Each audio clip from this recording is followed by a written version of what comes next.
They were both teenagers in 1965, jubilant as they had just won a school choir competition earlier in Pankop. They were reportedly ferried in a truck and dropped next to their school, where parents were waiting for them. According to the survivors, a buggy with 2 occupants appeared, reportedly speeding, and ran into the learners. 9 died on the spot. The survivors left with terrible scars. Mildred Maloka was 15 at the time, while Molly Machila was only 18.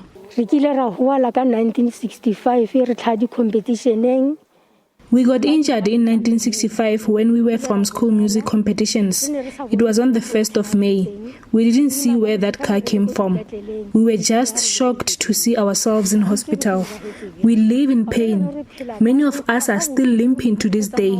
We haven't even received counseling. I was still a learner when the accident happened. It was on the 1st of May 1965. I was doing standard 6. We went to school competitions at Pankop. It was a great trip. We even won a music competition trophy. It was almost dark when we returned. I didn't see that car approaching. I just had a bang, then realized that we were hit by that car. I still have pains in my body. My back is aching. That's why I use this belt. It's to protect my back from these excruciating pains. All learners who died in the accident buried in this one huge mass grave. An incident that survivors say still pains them today.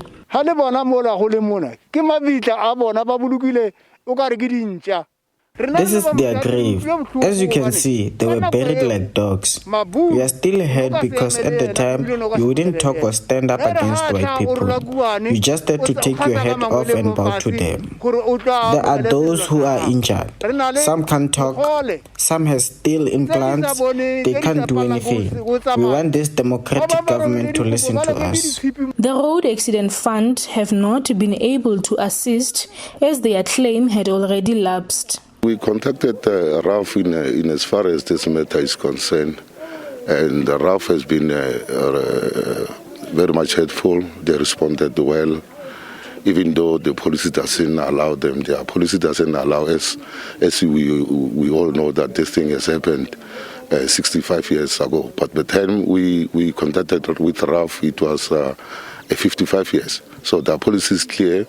The matter should be claimed 3 years after. So we found out it had lapsed, and also the fact that the RAF was formed in 1996, which was 33 years after the accident. So yeah, they tried their best. They went as far as finding those who can assist us in as far as commemoration is concerned. A legal expert says the courts are always wary of applying the law retrospectively, which is one of the hurdles faced by the Road Accident Fund.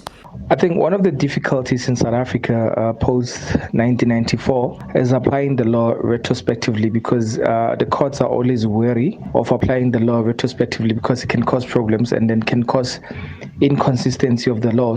But they can apply a law that was there in 1964, which was the Motor Vehicle Insurance Act of 1942, which was a law that regulated for insurance of cars. So what is difficult about it now, you have to prove at the time maybe the laws were discriminatory, and then as blacks then it was difficult to actually apply to courts and get representation.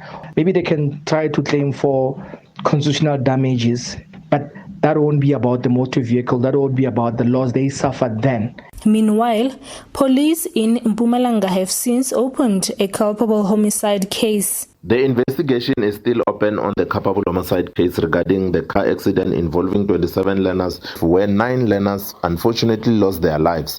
No one has been arrested so far. The other sad part in the investigation is that the surviving victims are also facing a challenge in remembering details of the accident, as it happened about 56 years ago. In June this year, 20 members of the public public were urged to come forth with information that can assist in the probe, and up to so far, no tangible information was received. It was also discovered that the case was initially opened back then at Rusty Venter in Limpopo province. However, there are no records that could be traced. Although they are seemingly facing an uphill battle, the group hopes that they will finally be assisted.